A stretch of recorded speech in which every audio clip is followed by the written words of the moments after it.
Mhm. Hello and welcome to Family Life Webinars. My name is Cheryl Allen and I am filling in for Lorna McGrath today. We are so happy to have you with us and I'd like to introduce Cassie Mackey, who is joining me. We're so happy to have you here, Cassie, especially since I know you haven't been feeling well. So thank you. You're welcome. And we will be talking about how much is too much. This is the time when often we're starting to think about after school activities, even though it is still July. That happens. So we want to talk about planning your child's after school activities.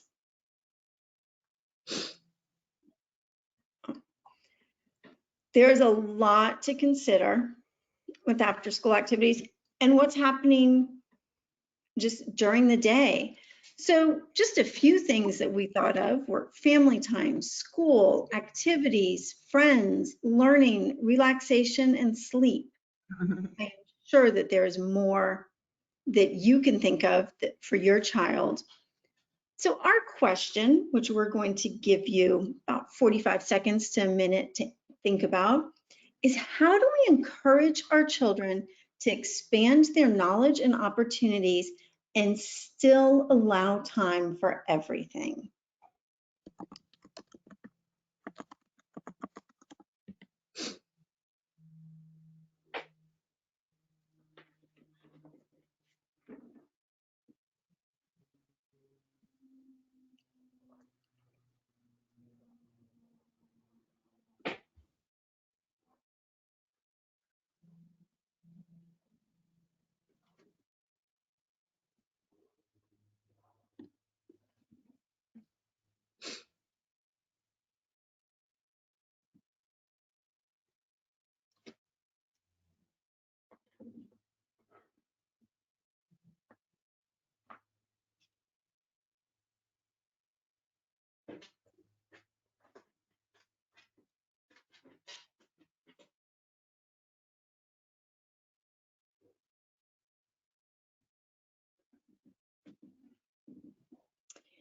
If you have an answer for that or any questions or topics you would like to include, you can put them in the question tab in the sidebar. Thank you, Patty. Patty says, schedule the unscheduled downtime is very necessary. And I love these pictures because I love that this soccer game is getting exercise, which we didn't list up there, but is definitely necessary for us every day. Getting exercise, but it also looks like they're hanging out with friends. Looks like just kind of a pickup game. And this one, some family time, but also enjoying some time outside. Doesn't have to always be one or the other. What do you do, Cassie? Right now, I'm getting over being sick, so my downtime has been a lot of downtime. But I think that it's really important to really look at your whole kind of day and week and month. And we're going to talk about how to do that.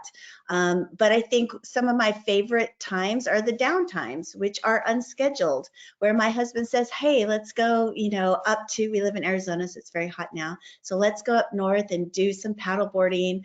Or actually, since I've been sick, I've been reading, which I haven't even had a chance to, and I'd love to. And that's just been so good for the soul. And so I know that as adults, we really, really appreciate our unscheduled time. And so I want you to think about that when we are considering what we want to have our children engaged in, because it's just that fine balance. We want to be active, we want them to be learning and growing and following their passion, and yet we also want to make sure that we're giving them that unstructured time for play, creativity, relaxation, mindfulness, all of that. So it is a delicate balance, and it's easy, very easy to let it get away from you, especially when there's lots of pressure from other families that are doing certain things, or school that is wanting you to do certain things, or you think of high school or college applications that you need to make sure are well-rounded. So I know there's a lot of pressure on making sure our children are doing different activities, but I'm here to tell you, Cheryl and I are here to tell you, try not to let that dictate or create what is good for your family and your household. It's a challenge. I remember my son's friend saying to me one time, I didn't have him enrolled in an SAT study course. And he said, "Don't you want him to go to college?" And I thought, well, I want him to do what's right for him. I mean, spoiler, he went to college and graduated, so it was fine. He never took the SAT prep course. That wasn't what he needed. He did some other things that he needed that his friend may not have. So, and I'll also add, a little bit of boredom may come before the creativity, and it's not necessarily a bad thing. Cheryl, I wanted to add a little bit too, is before your children get of the age of, I mean, it's never too late to create balance and create a great schedule for your family, but it's a great conversation to have early on before they start getting involved in things, because I think we don't often have those conversations with our partner in our household, and then things just snowball. So it's really important to have those conversations before your children get involved in school or activities, so that you have a clear idea of what you want it to look like for your family. You know where you could have those discussions, Cassie? Family. So let's go. What the first thing you need to do is prioritize. Think about everything that needs to go on, or that you want to go on in your life, and how are you going to fit an activity in, or what's an activity going to do to that? Your school and your work schedules are probably the least able to be changed. So we put that first because you want to think about them. And contrary to what many will tell you, you don't have to actually have your child do an organized after school activity every day. You can practice in moderation. As I talked about before, really think about what that looks like. My parents, they loved getting us involved in things, and we loved it too, but it was just one thing at a time. And my sister and I were both involved in it. So whether it was a drama class or an art class or tennis class, and then as we got older, my sister and I just discovered our interests and we went into that. But it was nice because we were exposed to different things that we didn't know, and children don't know what they don't know, so it's nice. But what I consider, or I invite you to do, is create a visual calendar so you can see it, and with different colored markers, whatever works for your sense of order, so you can see what that looks like on a weekly basis. Sometimes we have it in our phone, or we just put notes on pads of paper, but to really see it, and for your children to see what this looks like and how it affects everybody. And that's the one question, or that's the one thing I encourage you to talk about, is how these activities affect everyone in the family. And so that's why it's important for us to balance and make sure that it's keeping everybody's interests in mind, and make sure we're allowing for that family time as well. And it doesn't mean that your child, if it doesn't work with your work schedule, that's what carpools are for, or other methods of transportation. So you don't have to necessarily rule it out, but it does mean you have to think about it. Don't forget to plan for rest, not just sleep, which you should plan for, but also just time to pick up a book and read, or just hang out, make a meal together, just play a game, just some kind of rest, physical, mental, whatever works. You need, I mean, we've done entire webinars on this, but you need downtime. All humans need it to recharge.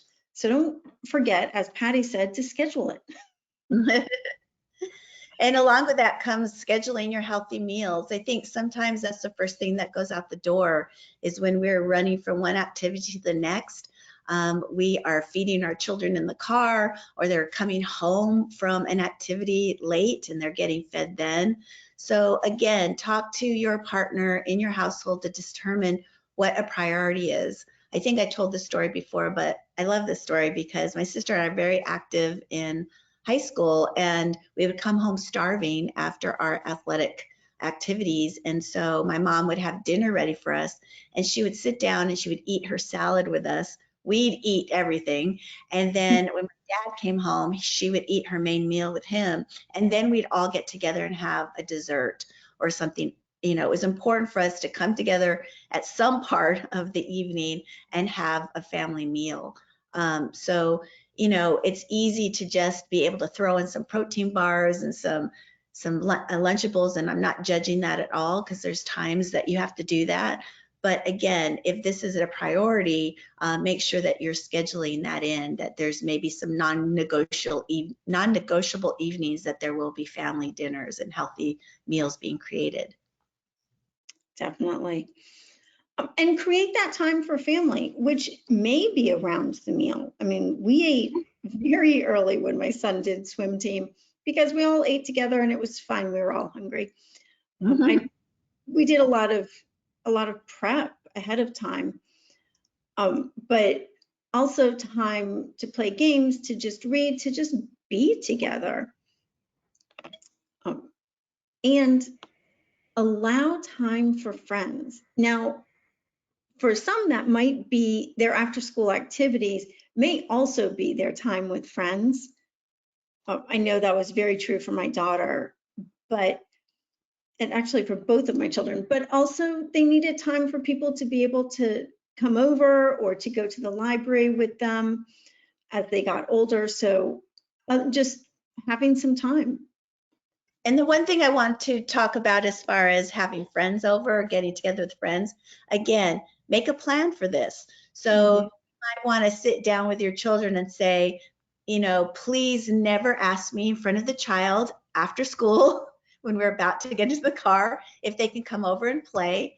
Have some sort of plan in place. If you want a get together, we need to at least plan it 3 days in advance. We need to make a phone call to the other family, whatever that looks like. We don't have any get-togethers during the school week, but we can during the weekend.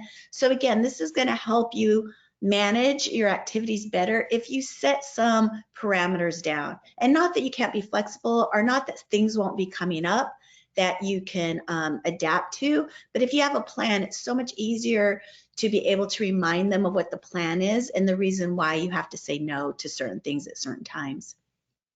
Yes, definitely.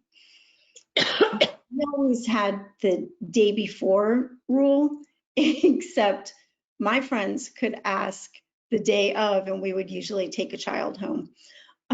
If they, you know, they needed just to step up and be part of their village. So there was a flexibility, but my children were not asking the day of. You need to think about the activities. What interests your child? What are they asking to do? And what works for your family for transportation, for both school and transportation? It doesn't work if school gets out at 3:30 to schedule a dance class at 2 o'clock. That, you know, they'll be in school or they'll be missing something from school. So how can you think about both of those? These are the tricky ones because your children all have different predispositions. All of them do.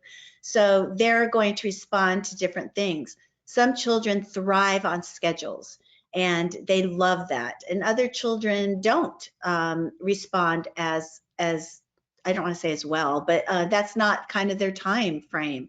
That's not their human tendency. So you need to make sure that you're meeting the needs of all your children. That is very difficult.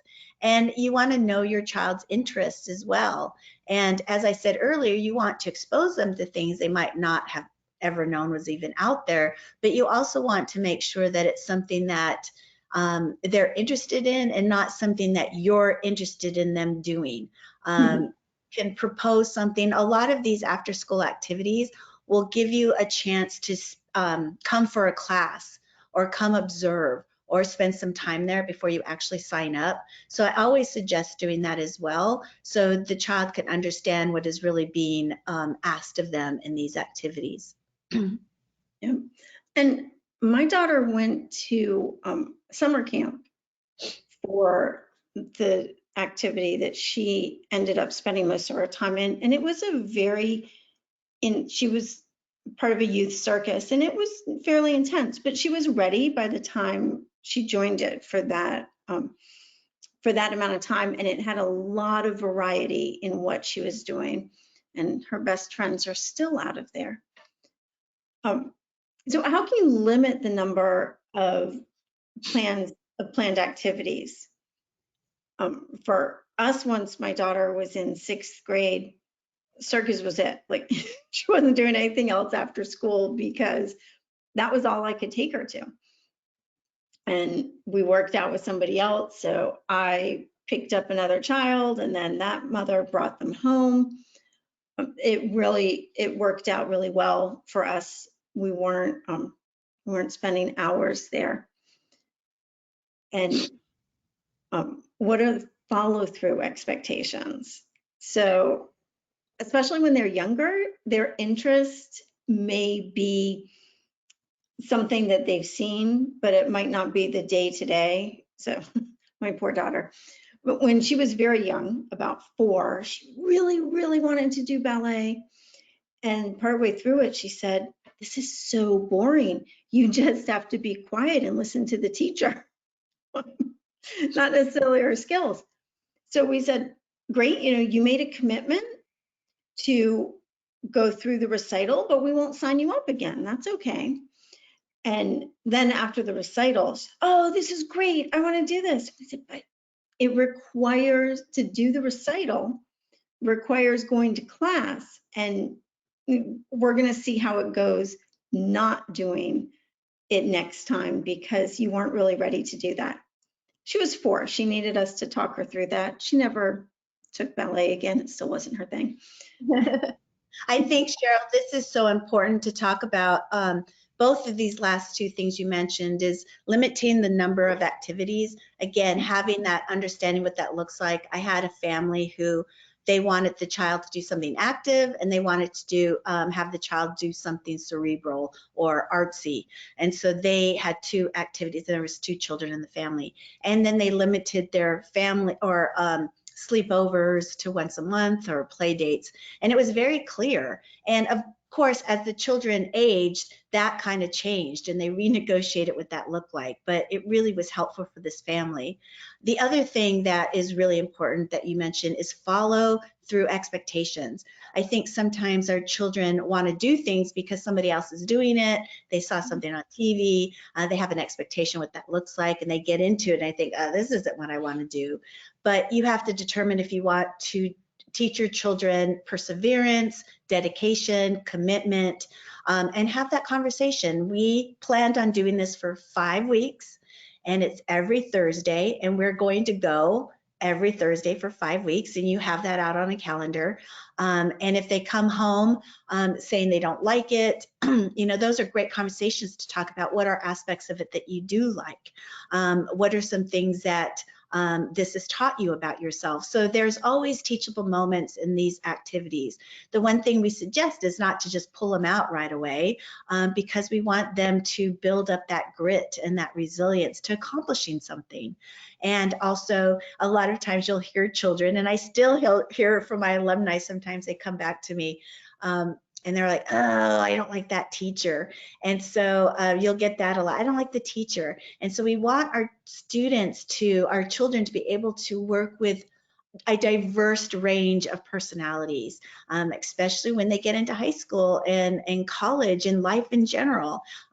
Be able to work it through so that they are not bailing out of a situation because they don't like a person. So these opportunities are so special and so important in building your child's emotional and mental health, that it will only serve you if you make a plan and then you talk about what follow through looks like. And then again, we talk about this often, is make sure you're following through on activities. So if you're engaged in an adult volleyball tournament, session or whatever, that you're talking about that this has been hard for my schedule. It's something that I don't think I'm going to sign up with again, but I'm going to finish it for this semester and not let my team down. So make sure you're modeling your own involvement in activities. Yeah, and keep an eye out for safety, obviously. My son would go every Thursday. I would pick him up from school and he would say to his teachers, this is when he was in first grade, "I'm swimming today, hope I don't drown." Oh no. His teacher would say, "They don't let you do that at the Y." You're okay. And we had a conversation that it was a safety issue for us. We lived in a place where there was a lot of water. You needed to know how to swim. So he had chosen to take it then. And I said, here's the ending time. Like, we'll reassess then. Well, he felt a little bit better by the end of that session, and he took another session. And then the next year, he asked to join the swim team. So turned out that he really liked it, and he spent a few years on swim team and loved it. So kind of getting through that, I went with him to make sure that there wasn't something else that was making him unhappy with it.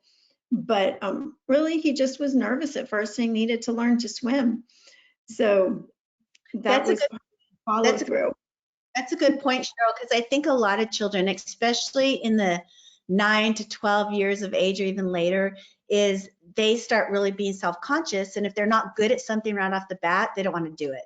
So I've heard that many times, is I'm not good at that, or I don't like that. And I always would say to them, you are too young to determine, this yet. And so we talked an awful lot about what that looked like, that you're not going to always be great right off the bat, and that it takes time and it takes practice and it takes, consistency. So I think that's a good point to bring up. And that's the skills that these activities, the consistency of them, really helps develop in these children. It does.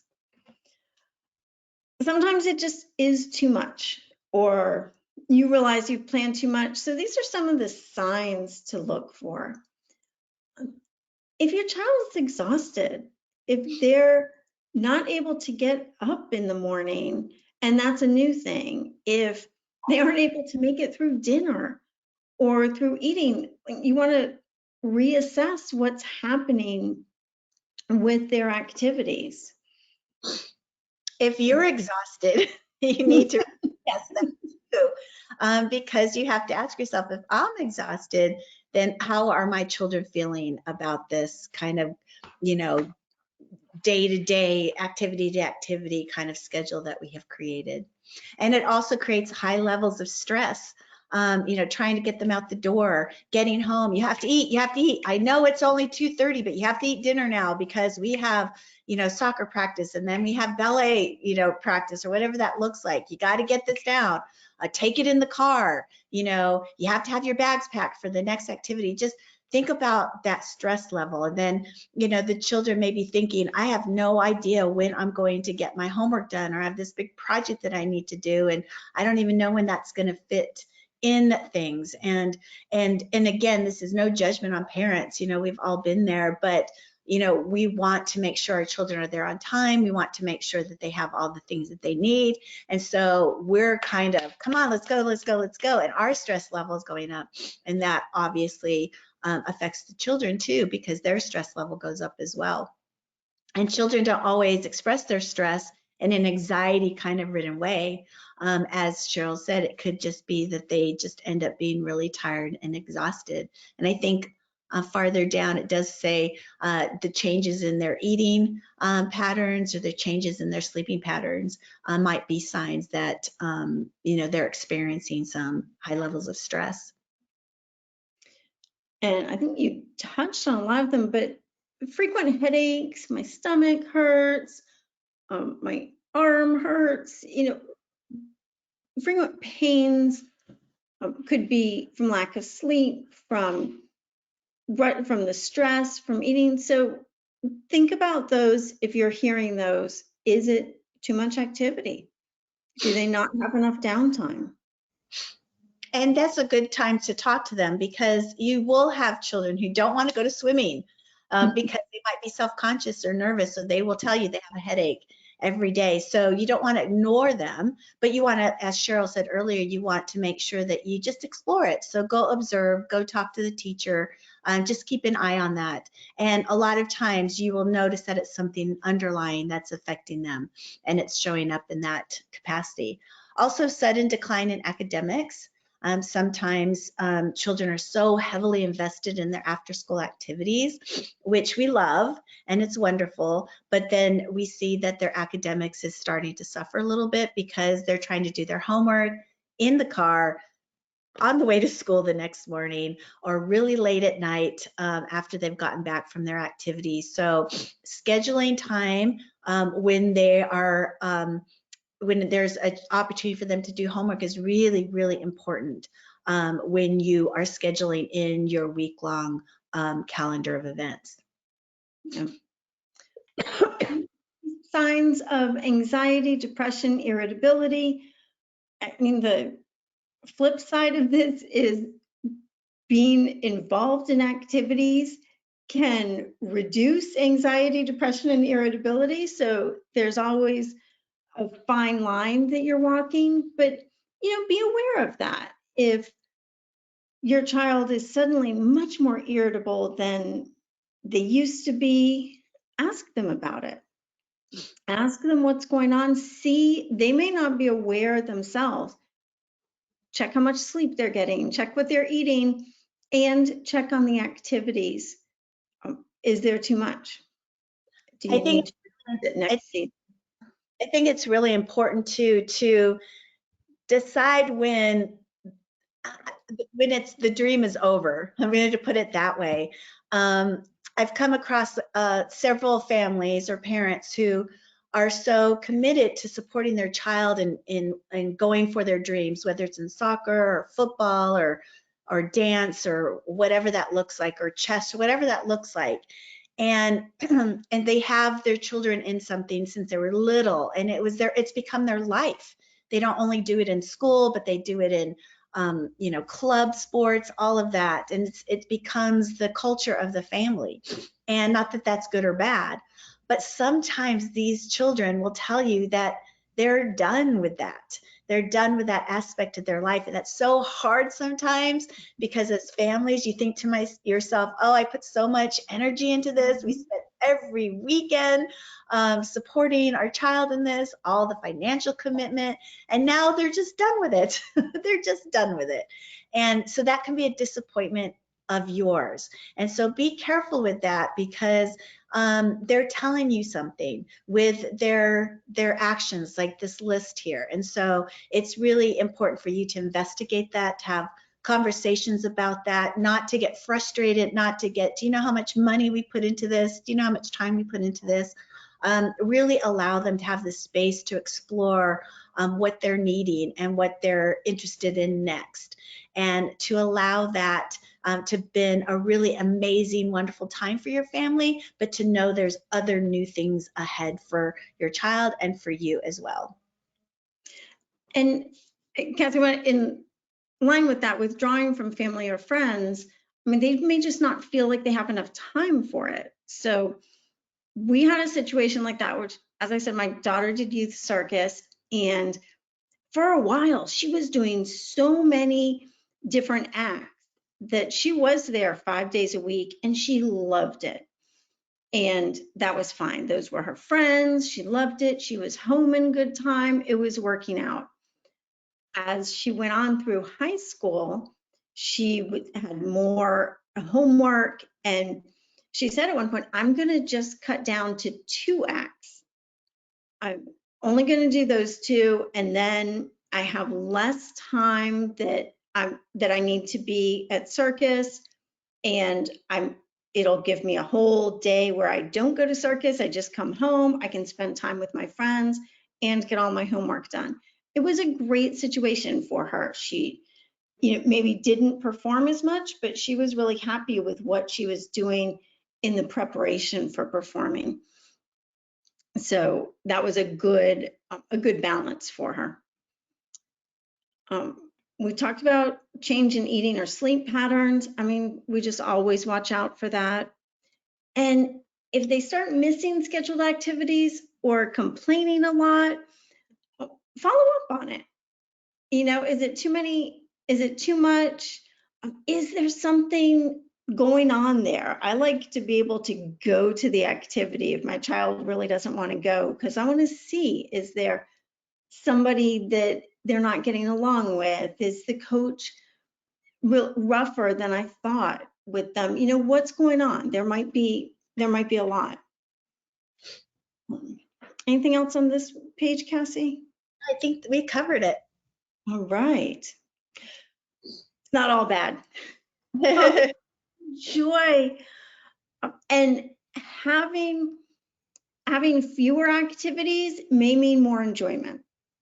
It may mean partially you have time to play and relax as a family, and that is really important. That is where a lot of memories are created, a lot of connection is made. You definitely want to be able to, as Patty said, schedule that time. If it's not going to happen naturally, schedule it. And your child may be more likely, if they're doing soccer once a week and piano once a week, they may be much more comfortable with practicing. They have more time, so practice isn't such a chore. You may see their skills develop faster than if they went to soccer 3 days a week and piano 3 days a week, and they didn't have time to practice.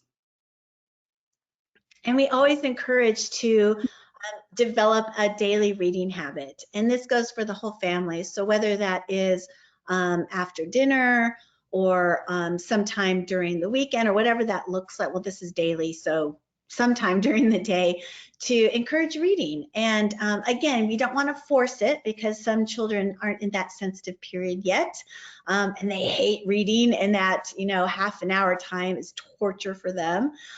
So that's where it's important for you to be creative. So they might like comics or graphic comics, or they might like reading a magazine, something, but that we're all just kind of exploring literature during that time, I think is really healthy and important for us to encourage during every day. Definitely. And just seeing you read or write. We often don't write in front of our children. So seeing you read or write really encourages especially younger ones to want to do that.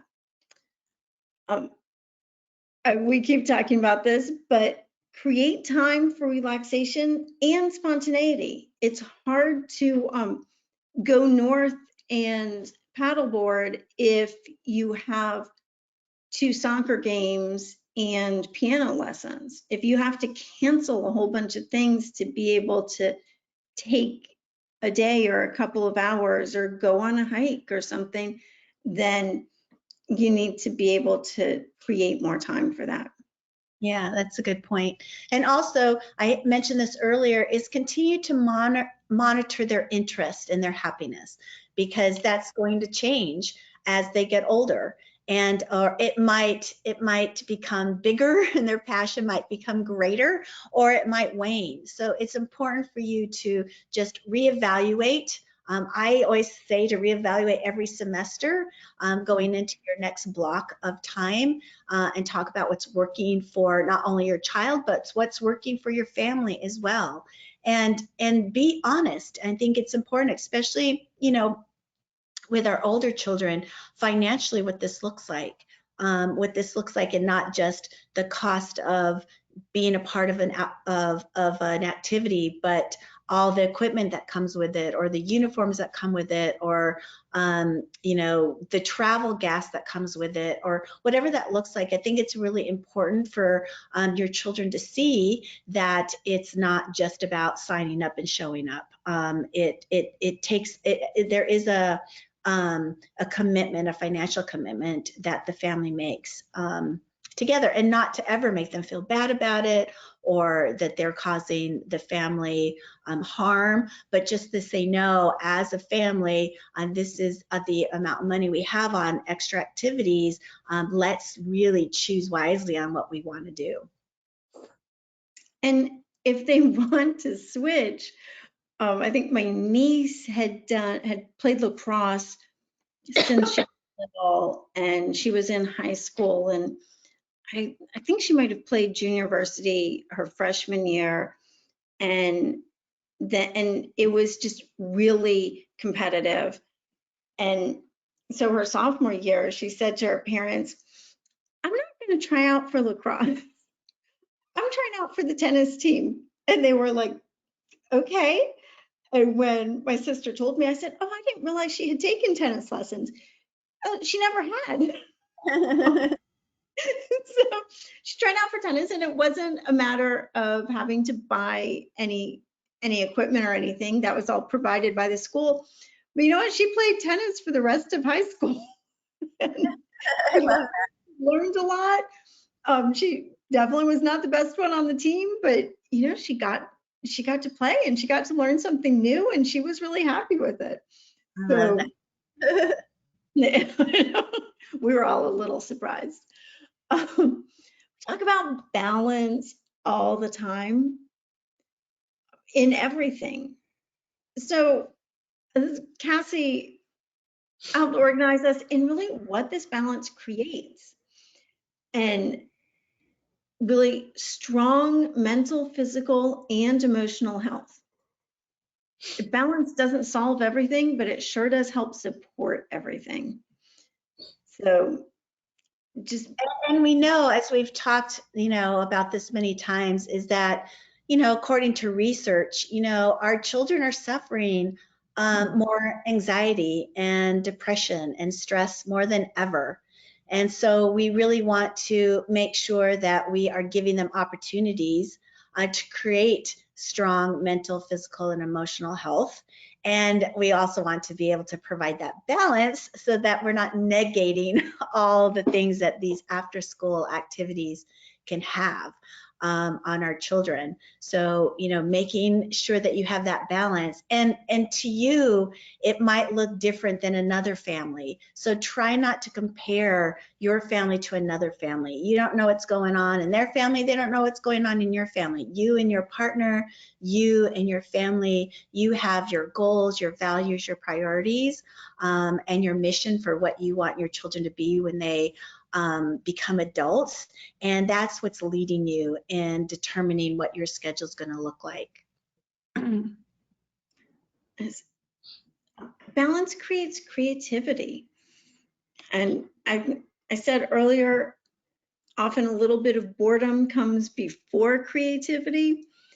But if you have things that they can be creative with, which maybe nature outside or any type of thinking. I had one family who they would put paper towel tubes and anything that came along like that, one table that they had, and had glue and tape and everything.